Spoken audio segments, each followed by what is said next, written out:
We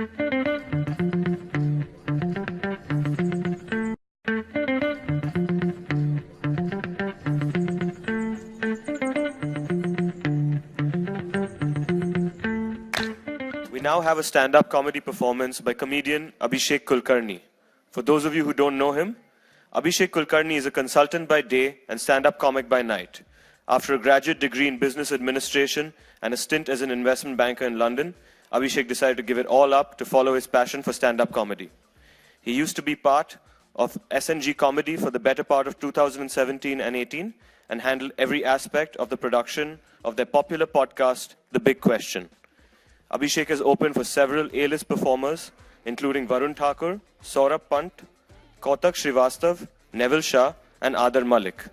He has also been invited to IIT Bombay as a guest lecturer in comedy and as a judge for various stand-up events and colleges across the country. Please welcome him.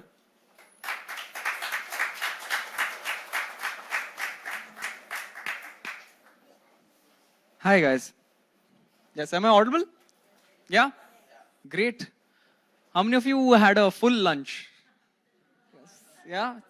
Most of you, you're still active. That's surprising. That's great. Yeah, there was a lot of rice. Yeah, that's not ideal when you have a whole day planned after that. Yeah. But that's great. Firstly, I want to give you guys a huge round of applause. Just give yourselves a round of applause.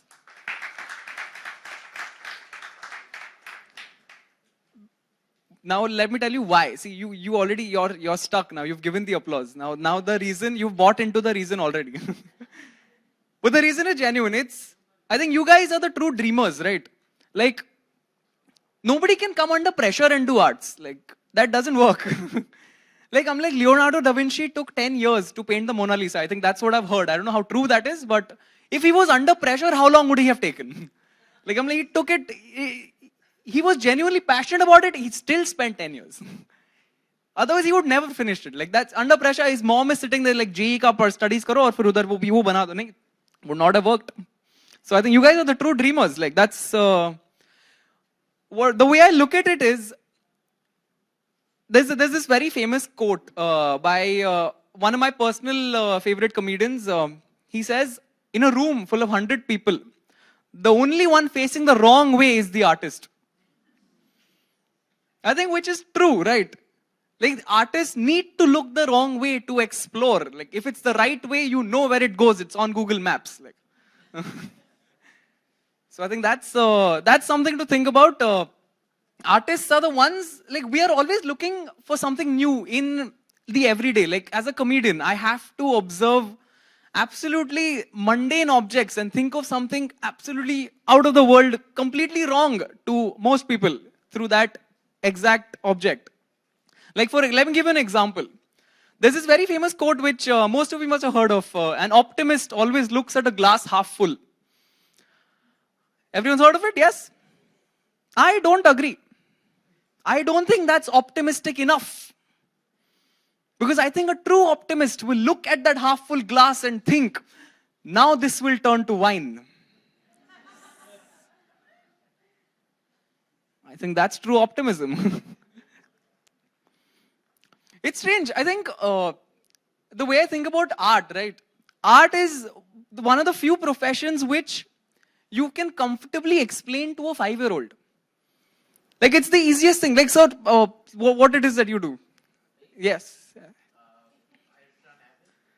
Yes. And if you had to explain to a 5-year-old, like what would you say? Like one line.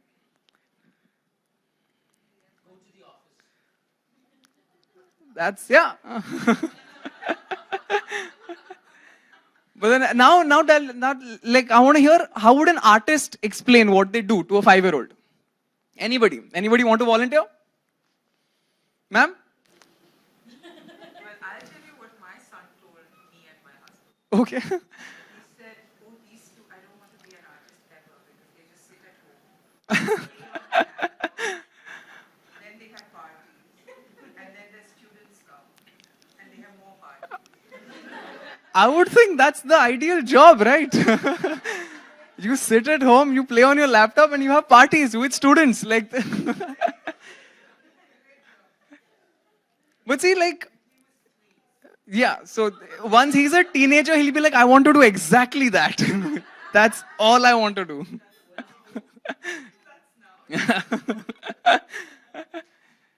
But so, I think an artist, like, we can explain our jobs to people very easily, like, to anybody. But my dad is the head of operational and transaction risk in an investment bank. When I was 3 and I asked my dad, Dad, आप काम पे जाके क्या करते हो? He's like, कुछ नहीं बेटा, हम पत्ते खेलते हैं. He just couldn't, he could not explain. And I was 3 and I had a vivid imagination. So I imagined just 50 people sitting on their computer screens playing solitaire all day. Like, that's what I imagined an investment bank does at that point. Which is true considering the financial situation. But that's when anybody in the society used to come and ask me, Beta Papa kya karte? Kuch nahi, patte khelte. My whole society was convinced that my dad's a compulsive gambler. I made sure of it. But the real issue happened when I went to school. By the age of 5, I was still convinced. And at the age of 5, they make you write one of those essays in school, right? My father, my idol. I wrote. Next day, my parents were called. Now, my parents are looking at me, thinking, "Tune kya kiya?" My teacher is looking at my dad, saying, "Aapne kya kiya?" But there was one moment, even today in retrospect, I believe that my dad was a compulsive gambler. Because one fine day, there was absolutely incredible amount of rain. Like the kind of rain which, takes away your motorcycles. Like that kind of rain. And my dad insisted on going to work. He's like, नहीं काम पे तो जाना पड़ेगा, काम important होता है, काम कैसे छोड़ सकते हैं, काम तो करना पड़ेगा. Addict.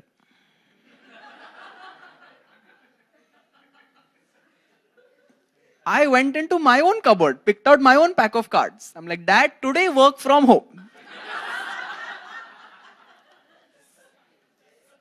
It's crazy. Please become an artist. It's easier to explain to your kids. They won't mistake you for a compulsive gambler. I think that's the message you need to take away from this.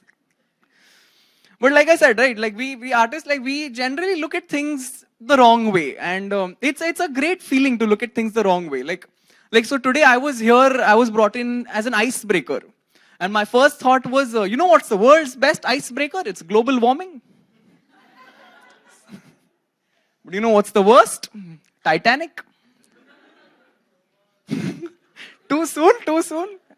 The movie was 20 years old. It's not too soon. Everybody knows what happened.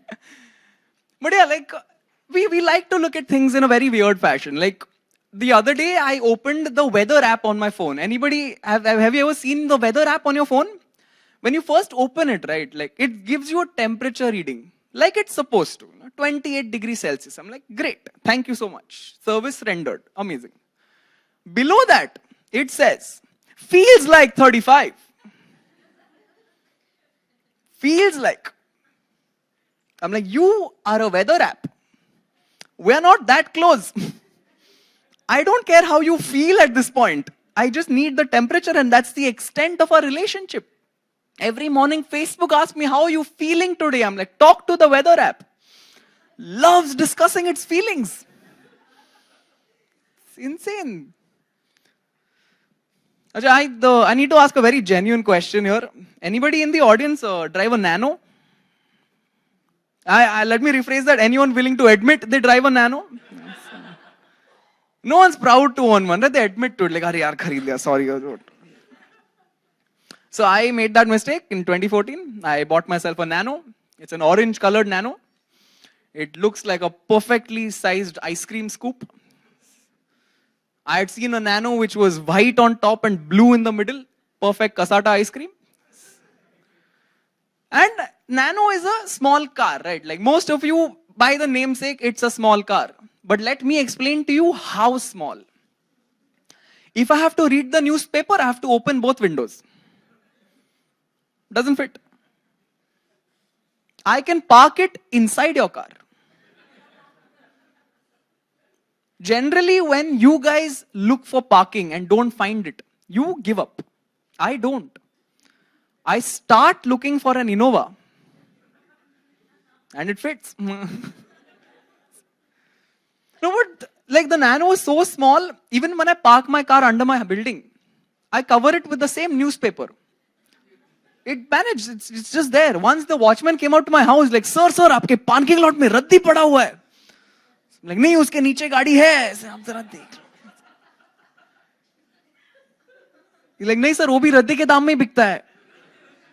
Sir, मैं खुद WagonR चलाता हूँ.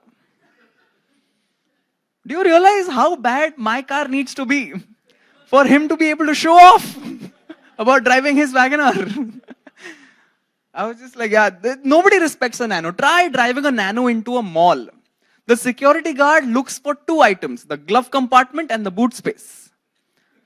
Nano has neither of them. It just doesn't. The guy looks at me and goes, sir, मेरा time क्यों waste कर रहे हो sir? आपके पास leg room नहीं है, bomb कहाँ छुपाने वाले थे sir? What he doesn't realize is मेरा Nano खुद फटता है. I am a ticking time bomb out of the showroom. It's weird. But genuinely, like, there was one moment when I firmly respected my Nano. Because in an interview, John Abraham admitted to owning a Nano. So like, wow, John ka career kahan ja raha hai? But I was like, wow, Nano Brothers, amazing. I fist bumped the TV, it was great.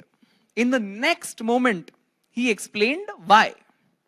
So the director of his latest film had asked John Abraham to practice some heavy lifting.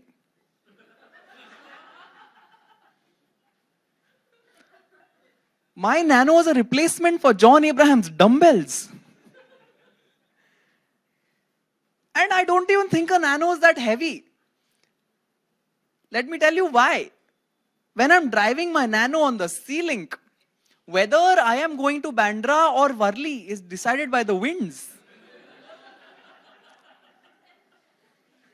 Like, literally, it's like, आज हवा खराब है, sea face, नहीं. That the wind makes my decision. It's a sailboat, basically. And it's so lightweight, in fact, that when it rains, my wiper will stay right there. मेरा गाड़ी हिलता है. During the rains, everyone's afraid. Oh my God, flooding. I'm like, oh my God, motion sickness. It's terrifying. Don't buy a Nano, guys. Just don't. But I have a few unique thoughts. Anybody traveled to Dubai recently? Anyone? It's not that great. Good. Whoever didn't, that's money well saved. Because Dubai is a smaller version of Phoenix Market City. That's exactly what it is. With one highlight to it though, which is the Burj Khalifa Tower. They say it's the tallest tower in the world. It's so tall you can see the tip of the tower from a 95-kilometer radius. Then I paid money to go on top of it. The one place in Dubai from where I cannot see that tower. I paid money to look at the rest of Dubai, which is Phoenix Market City. And I asked my tour guide, I'm like, hey, I can see another tower down there. How much to go on that tower? Like, sir, that's free. So I'm like, wahan se kya dikhta hai? Like, sir, Burj Khalifa. So I'm like, yahan kya dikhane lage? Like, sir, that tower. What a tower, sir. It's a scam, guys. Don't go to Dubai. I was in the UK recently. And I'm sure you guys don't need that clarification, but I was doing a show in Thane yesterday. They kept thinking, Uttarakhand mein Angrez kahan se aa gaye? So I was in the other UK. And I noticed in the UK, British people tend to be polite people. You know, they're known for their politeness. And I found them to be annoyingly polite. Because they're polite at wrong places, like roads. There's road rage, there's no road politeness. Like if a British guy is driving on the road, he sees you standing by the side, he will come and politely stop right next to you. Saying, so please cross the road, sir. Cross. I have crossed that road out of sympathy for that driver.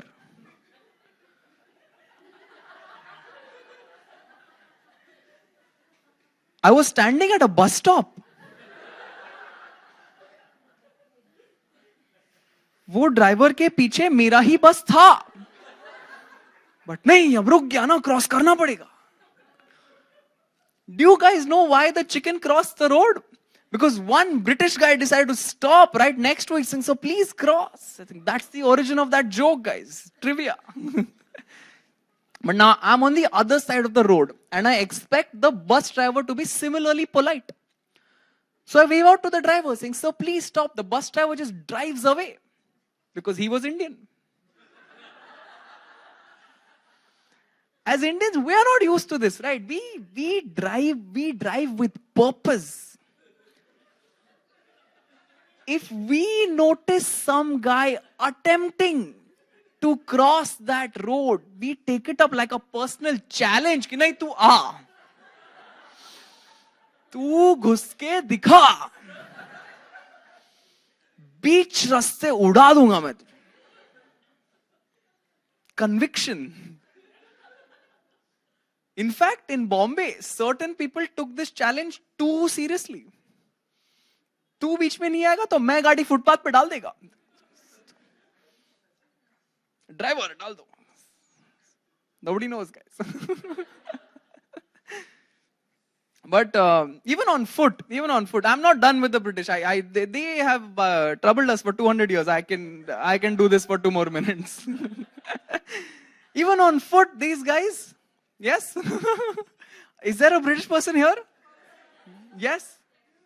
Yes, oh hi. Yes? Welcome back.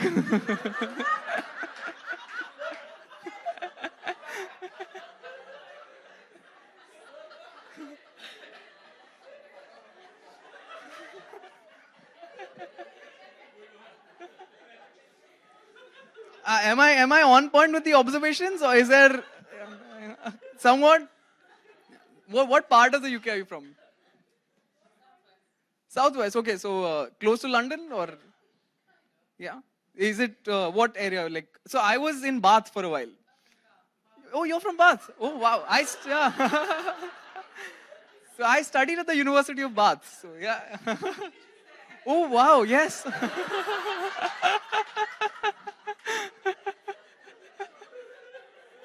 So yeah, then I think that my observations come from Bath. So like that's where I crossed that road sympathetically for like 4 years. This was the road on Bathwick Hill. Every day next to I was standing at the bus stop. There was a tree which was hiding the bus stop. So people used to just stop and wait for me to cross. And I'm like, I'm waiting for my bus, please. I have missed so many buses to campus, always.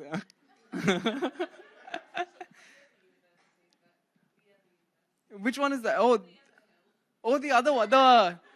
The Bath Spa University. Oh, yes, that's the one, yes.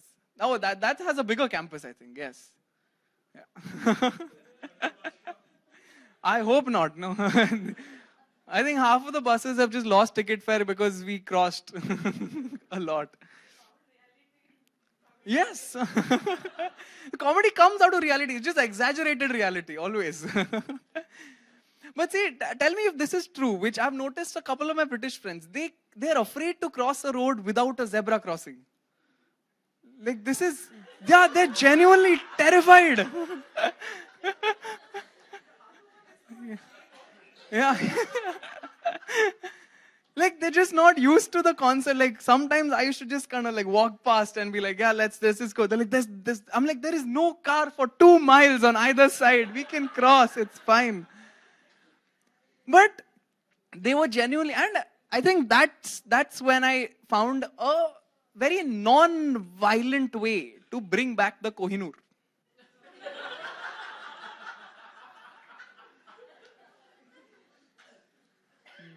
Erase all zebra crossings.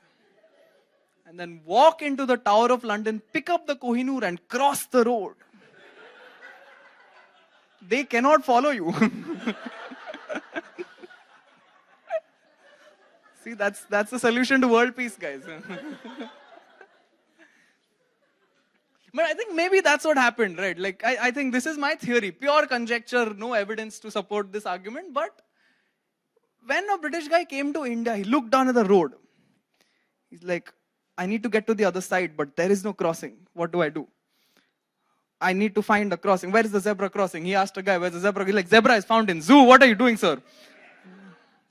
He was confused. He just decided he had a crisis right there. He just dropped down and he's like, maybe I should settle down right here. That was the start of British colonization. It will take some time.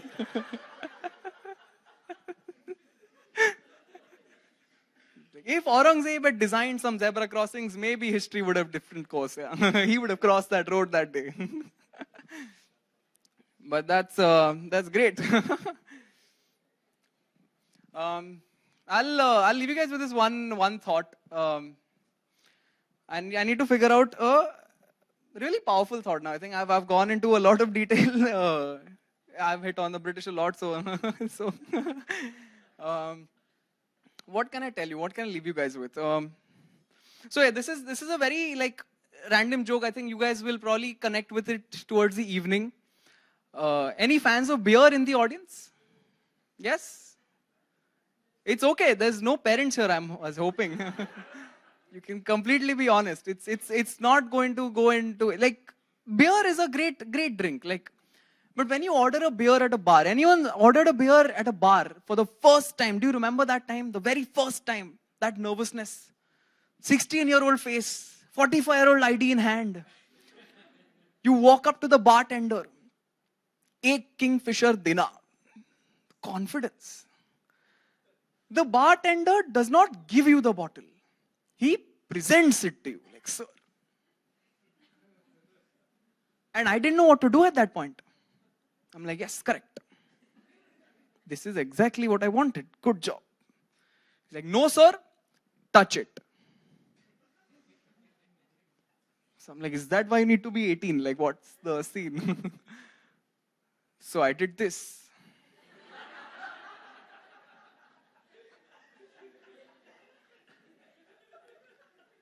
He's like, no, sir, touch it to find out if it's cold or not. Now, all of us assume that, yeah, this is very nice. This is exactly why it's done. It's logical. But no, look at it the wrong way. What if it's not? What will happen next? So don't worry, sir, I will get you another one. So you had a cold beer. Why did you bring this out first? Why am I the connoisseur of temperature? You can decide if it's cold and get that one first. Why am I having to decide this? Why is this process even existing? Do you realize nobody else except for this bartender is doing this? Has a tea seller ever come to you saying, sir, do ungli dal ke check kar lo ek baar, sir. Sir, garam hai, sir, check kar lo. Chatka lagna chahiye, sir, check kar lo. Nobody's doing this, guys. Think about everything the wrong way. And that's my message to you guys. All of the artists thinking the wrong way, this is to thinking wrong. Yes? Thank you so much, guys. My name is Abhishek Kulkarni. Thank you very much. Thank you, Abhishek, for that excellent performance. Ladies and gentlemen, I'd like to now invite Ritu Khoda on stage for the soft launch of Art First's latest book, Art is a Verb. Okay, so apart from the pedagogical work that we do at school level, we also write books. And there's a reason why we do it, because for us it's really important to kind of build this whole cultural knowledge which is missing in our children, to know about their own artists, our own heritage. Very often I find children who travel, they know a lot about Picasso, Van Gogh, and you name it and they know it. Very few people know about our Indian artists. And so for us, it's been more like a mission that we follow very religiously to keep writing books on art, keep taking out books on art. We have 4 series that we have launched over a period of time. One is for children in preschool category, and it's called People and Places and Magical World of the Wild. And it's a very interactive book. It's got a lot of puzzles and games that they can engage with the intention of observing the work more closely to know what it entails. Our second category is called Art Exploration, where we talk a lot about the artist, an interesting anecdote which the child can connect with, followed by a section on art appreciation and project. The third in the series that we have done is for 13 plus children to know more about the history of art, and we started with our first book called I Spy Indian Art. And that documents and also writes about the visual history of Indian modern art.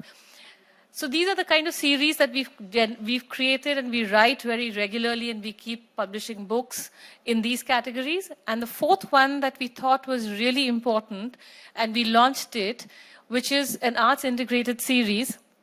The focus here is to also look at art not as, a subject in isolation. Probably I find art is, the only subject that connects very deeply with most subjects. And so how do we kind of bring that out more? How do we also share that in a playful way? And which is when, with several conversations, it led to the first book that, and I'm very proud to say, we have our resident author, Likla. Likla wrote this book 2 years ago. And it's been a painful journey for her for writing, rewriting, editing, and how. So when we write our books, we're very, very particular about the quality that we share with you. And she was, I think, very patient to have gone through that journey. And what she's created is pure brilliance. And I think it's also about this whole thing, why art is a verb. And we had several conversations. So we always had divided kind of factions. So one said, of course, art is all about action. So we spoke with our advisors, and even there it was divided. And I said, somewhere I need to kind of exert my own power. And I vetoed it, and I said, art is a verb it's so apt as a title for what we would like to share, where we're integrating language with art. And the journey is about this little boy who gets up it's actually not even a boy, it's just a journey about a child who gets up in the morning. So from sunrise to sunset, what he sees is explored through the works of artists. And everything is about action. So I'm going to call these two young, enterprising girls, Likla, who's our author, and Rohina, who's also our lead designer. But she also designed Icebreaker Indian Art, which won us the Blue Elephant at Curious Design Awards. So welcome both of them.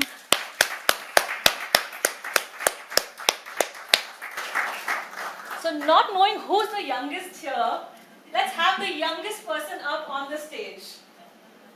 Me? All right. So, and you are? Zahabia. So we're going to get Zahabia to unveil our book. Come.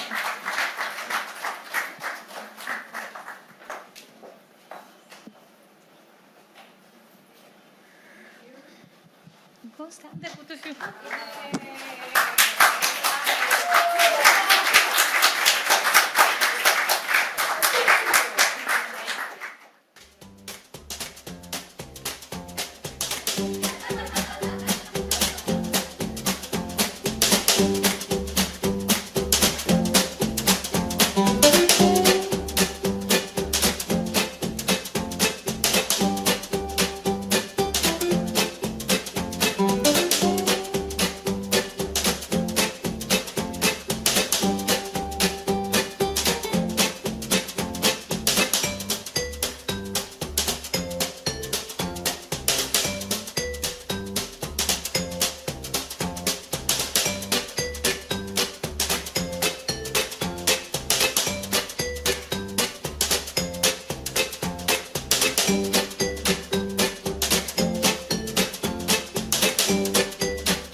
Here, everyone. Well, thanks for having us here, Radha. Come on.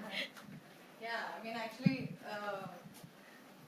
we're really proud of this book, and we really want you to see it. And it's just been a privilege to design it. As a designer, I can say that. And also, I would like to say that 90% of my job was done before I even saw the manuscript, because these images were curated by the brilliant minds, Likla, Ritu, and Sharmila. And when you see these images, you'll understand, like, they're basically little universes. You can get lost in them, and that's what I did, actually. And of course, it's accompanied by this beautiful narrative Likla has written, and it's kind of autobiographical. She will not admit it, but it is. And the thing with designing for art is basically you have to create like this, in this 9 by 9 inch book, you have to create a little gallery, and it's something that, and we have counted this, it'll take you 11 minutes and about 15 seconds to finish the book, but it'll take you hours and hours and hours to finish the book. That's the real. Really finished. Yeah, because it's just about playing with your looking at the artworks, observing them, looking at the verbs that are there, sort of finding relations to the verb, doing the activity. I mean, there are all kinds of activity, and a lot of them have been inspired from Likla's background or her brush with dance. So it's quite moving. Yeah. And a little snippet from that book we'll just present you right now, which is one of the, okay. This is one of the paintings that are there. I'm really sorry you can't see it very well. Can you shut the lights? Yes, so I was just going to do this. Is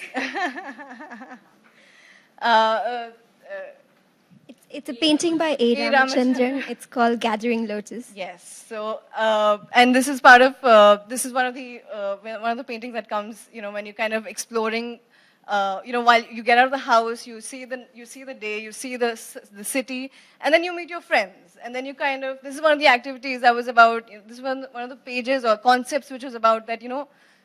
Art is about doing fun or having fun with your friends, and so. The activity that sort of got inspired from this was the what is it called? What is the activity called? We'll get to that. Yeah. But so it's an interactive session. It's about playing with friends, so we can't possibly do it alone. So Yeah. Could you come back onto stage? We need you. Absolutely. You're earning it. Okay. So I kind of imagined, being on this boat and rowing, and it's very peaceful and beautiful because it's a lake of lotuses, and singing, because I think, beauty in nature does inspire music. And so we put a song in the book, a really simple one. So all of us are going to sing once more today. But before that, I think we need to do some vocal exercises. So Yeah. if you feel awkward, you can close your eyes. Okay, so maybe some buzzing noises like a bee. Come on, everybody. Okay, how about gargling in the morning? God. You have to make the face. Okay, I don't see anybody there doing it. Okay, everyone close your eyes. Close your eyes. Everybody. Yeah. Okay. Eyes open. Everybody close your eyes. Come on. Okay. How about a whistle, like a little bird? Wow, that is so melodious. Okay. Thank you. Okay, so this song, well, rather it's a nursery rhyme.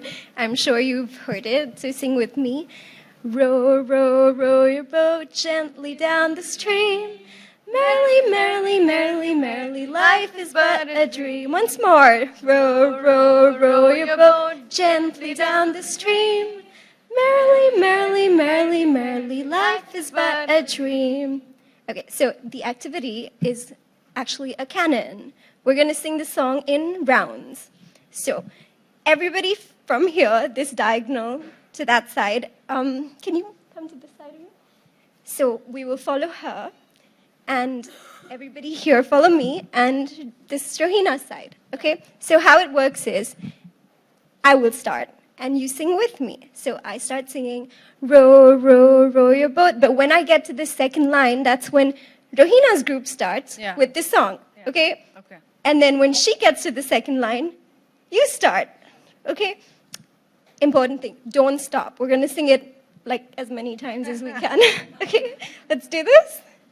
Okay, let's go. Row, row, row your boat gently down the stream. Row your boat. Merrily, merrily, merrily, merrily, life is but Merrily, a merrily, dream. merrily, life Row, is but a row, dream. row your boat gently down the stream. Row your boat gently Merrily, down merrily, the merrily, stream. merrily, life Merrily, is merrily, but a merrily, dream. merrily, life Row, is but a row, dream. row your boat gently down the Row stream. your boat Merrily, gently down merrily, merrily, merrily, life Merrily, is but a merrily, dream. merrily, life is but a dream. Wow, that was nice. This usually goes so bad. Okay, well, that's, I think, our time, but the books are on the table, so you can check it out and maybe get yourself a copy. Yeah. Thank you so much. Maybe.